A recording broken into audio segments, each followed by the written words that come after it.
لیکن آج وہ سکون کہاں ہے؟ ہم کیا ڈھونڈ رہے ہیں؟ ہمارا عوام کیا ڈھونڈ رہا ہے؟ ارے کون جائے پورے دن کی تراویح پڑھنے کے لیے؟ ایسا کرو کہ کوئی مولوی صاحب کو ہائر کر لو، کوئی حافظ صاحب کو ہائر کر دو جو سپر فاسٹ ہو، دھڑ دھڑ دھڑ دھڑ دھڑ دھڑ دھڑ دھڑ ایکسپریس اور بلٹ ٹرین کی طرح پڑھنے والا ہو۔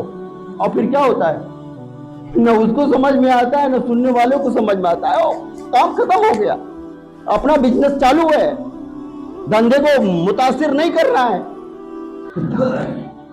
کبھی آپ نے دیکھا کلام اللہ، یہ کلام اللہ تھا، اور جہاں ایسے حالات پیش آتے ہیں، خدا کی قسم میں ایسی جگہوں سے دور بھاگ جانا چاہتا ہوں کہ کہیں اللہ کا عذاب نہیں ہوتا۔ اللہ کے دربار عالیہ میں اللہ کے کلام کا مذاق اڑا رہے ہیں، اللہ کا مذاق اڑا رہے ہیں۔ اور پڑھتا کون ہے؟ ہمارا مولوی پڑھتا ہے۔ پڑھتا کون؟ ہمارا حافظ پڑھتا ہے۔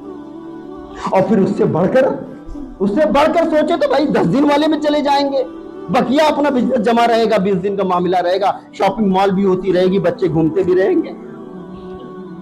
وہ جو مزاج رسول اکرم صلی اللہ علیہ وسلم نے کریٹ کیا تھا، وہ جو ماحول رسول اکرم صلی اللہ علیہ وسلم نے دیا، انحراف ہو گیا، ڈائیورجن ہو گیا، بدل گیا ماحول۔ رہ گئی رسم ازاں روح بلالی نہ دی۔ اذان ہو رہی ہے لیکن اس کی روح کہیں غائب ہے، تراویح ہو رہی ہے لیکن اس کی کہیں روح غائب ہو گئی۔ ہم ایسے ماحول میں کبھی نہ جائیں۔ میں منبر رسول پہ کھڑا ہو کر کہتا ہوں آپ ایسے ماحول میں نہ جائیں۔ آپ کی مصروفیت ہے، آپ تھکے ہوئے ہیں، ڈیوٹی کرنے والے ہیں، محنت اور مشقت کرنے والے ہیں، عشاء کی نماز پڑھ کر سو جائیں اور اپنا الارم لگا لیں کہ تراویح کی نماز ہمیں 2 بجے کے 2:30 بجے اور 3 بجے کے بعد پڑھنا۔ رات میں خاموشیوں میں اٹھیں، وضو کریں، خوشبو لگائیں، اچھے کپڑے پہنیں اور کہیں کہ اے میرے پروردگار، سارا جگ تیرے لیے چھوڑ کر آیا، ساری مصروفیت تیرے چھوڑ۔ وہ جو 4 رکعت ہوگی، وہ جو 8 رکعت ہوگی، خدا کی قسم اس 20 رکعت سے بھی زیادہ آپ کے دل و دماغ پر وہ اثر کرنے والی ہوگی۔ کبھی آپ کھڑے ہو تو دیکھیں اس بھیڑ کے ماحول میں ہم نے کیا بنا کے رکھ دیا۔ ساتھیوں، قرآن پڑھنے والے کا جو احوال قرآن نے بیان کیا ہے، معلوم ہے وہ کیسے ہے؟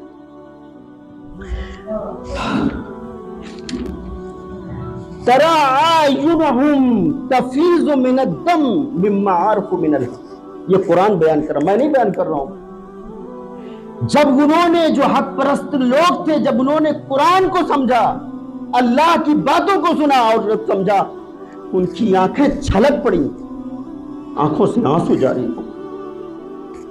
یہ ہے وہ احوال، ہم نے اسے کیا بنا دیا؟ روایات بنا ڈالا۔ اوے میرے ساتھیوں، یہ قرآن کی اینیورسری ہے۔ قرآن رہنمائی کرتا ہے، رہنمائی گائیڈنس بک ہے۔ آپ گاڑی چلا رہے ہیں، میپ چلا رہے ہیں، اور میپ لگائے ہوئے ہیں، میپ لگائے ہوئے ہیں، تو میپ جب لگائے ہوئے ہوتے ہیں تو جہاں ٹرننگ پوائنٹ ہوتا ہے تو وہ کیا بولتا ہے کہ 200 میٹر کے بعد یا 200 قدم کے بعد آپ کو ٹرن ہونا ہے، اور آپ کیا کہیں؟ واہ کیا بڑھیا آواز ہے بھائی، کیا کمال کی چیزیں بنائی بھائی، بہت بڑھیا آواز ہے، اور چلتے چلے جائیں، ڈرائیونگ کرتے چلے جائیں، اور اس کی آواز کو نہ سمجھیں اور نہ سنیں، چلتے چلے جائیں اور کہیں کہ کیا بڑھیا آواز ہے بھائی۔ تھوڑی دیر کے بعد بولتا ہے آپ کبھی منزل پہ پہنچیں گے؟ کبھی نہیں پہنچے۔ یہ جدید ٹیکنالوجی جو آپ کو گائیڈ کر رہی ہے وہ ایسے ہی ہے۔ یہ کتاب رہنمائی کی کتاب تھی، ہم نے کیا بتایا؟ ثواب کی گٹری بنا دیا، مار دھڑا دھڑ چلا جا رہا ہے۔ اور کیا ہے؟ ساری جگہوں پہ یہی ماحول کرے، ہمارے بچے بھی پڑھ رہے ہیں، ہماری خواتین بھی پڑھ رہے ہیں، مولوی صاحب بھی پڑھ رہے ہیں، ہم بھی پڑھ رہے ہیں۔ اور جب ختم ہو جاتا ہے رمضان کا، سمجھا ارے یہ سمجھنے والی کتاب تھی، ہمیں تو معلوم نہیں۔ اس سے بڑا معاملہ اور قرآن کے ساتھ اور کیا ہو سکتا؟ ایک 5ویں کا بچہ جب اپنی ایکسرسائز کرتا ہے، سمجھ کر لکھ کرتا ہے، اور قرآن جیسی رہنما کتاب کو ہم نے کیا بنا دیا؟ ثواب کی گٹھری بنا دیا۔ اس ڈائیورجن کا جو ذکر ہے اللہ تعالیٰ نے قرآن پاک میں بہت صاف لفظوں میں بیان کیا ہے۔ اہل کتاب کو اللہ تعالیٰ نے حکم دیا تھا کہ اس حکم کی فالو اپ کرنا، تو انہوں نے کیا کہا؟ ارے آج کے روز تو مچھلیاں زیادہ آ رہی ہیں، کہا کہ شنیچر کے روز مچھلی مت پکڑنا، ایک کوئی آرڈر تھا اہل کتاب کا۔ تو ان میں سے 3 گروہ، ایک گروہ تو تماشا بھی بن گیا، دیکھنے والا بن گیا، بہت بڑی مچھلی آ رہی بھائی، پکڑنے والے پکڑ رہے تھے۔ دوسرا گروہ نافرمانی کرنے والا تھا، اور تیسرا گروہ منع کرنے والا۔ یہ جو پہلے 2 گروہ تھے، تماشا بھی تھے، جو حق کو جانتے تھے لیکن تماشائی بنے ہوئے تھے، اور ان کی ہاں میں ہاں ملا رہے تھے، اور جب اس ہجوم میں پہنچ رہے تھے تو ان کو حوصلہ افزائی بھی ہو رہی تھی۔ اور تیسرا گروہ پہرا لگا کر ہمارے یہاں پہرا اس کو کہتے ہیں کہ مچھلی جب بارش ہوتی تو تیزی سے بہتی ہے پانی کی طرف، تو وہاں پر کچھ ایسے رکاوٹیں ڈال دی جاتی ہیں، اور اس کے اوپر ایک نرکٹ کے اوپر ڈال دیے جاتے ہیں، اس کے اوپر جب مچھلی جب جاتی ہے تو گڈھے میں چلی جاتی ہے، پانی میں بہتی ہے، پہرے لگا دیتے۔ سیم یہی کیفیت ان لوگوں نے کیا۔ تو اللہ تعالیٰ نے کیا کہا؟ فَبَدَّلَ الَّذِينَ ظَلَمُوا قَوْلًا غَيْرَ الَّذِي قِيلَ لَهُمْ فَأَرْسَلْنَا عَلَيْهِمُ الرِّجْزَ مِنَ السَّمَاءِ۔ تو اللہ کیا کہتا ہے؟ سورہ الاعراف آیت نمبر 164 آپ جا کر دیکھیے گا، اس میں یہ کہتا ہے کہ ہم نے کیا کیا کہ جب انہوں نے یہ ڈائیورجن اختیار کیا، جب انہوں نے یہ انحراف اختیار کیا، تو اللہ تعالیٰ نے کیا؟ فَأَرْسَلْنَا عَلَيْهِمْ رِجْزًا مِنَ السَّمَاءِ، رجز بھیج دیا، عذاب بھیج دیا۔ ایک عذاب دنیا ہوتا ہے اور ایک عذاب الہی ہوتا ہے۔ اور قوموں کی زندگی کے اندر جب یہ ڈائیورجن آتا ہے، جب انحراف آتا ہے، جب قومیں اس لیول تک پہنچ جاتی ہیں، تو اللہ تعالیٰ کیا کہتا ہے؟ ان کے مقام اور منصب سے گرا دیتا ہے، ان کا اسٹیٹس گرا دیتا ہے، پھر مارے پھرتے تو ان کا کوئی عزت و وقار نہیں ہوتا، چاہے کتنی بھی دولت ان کے پاس، اسٹیٹس گرا دے گا۔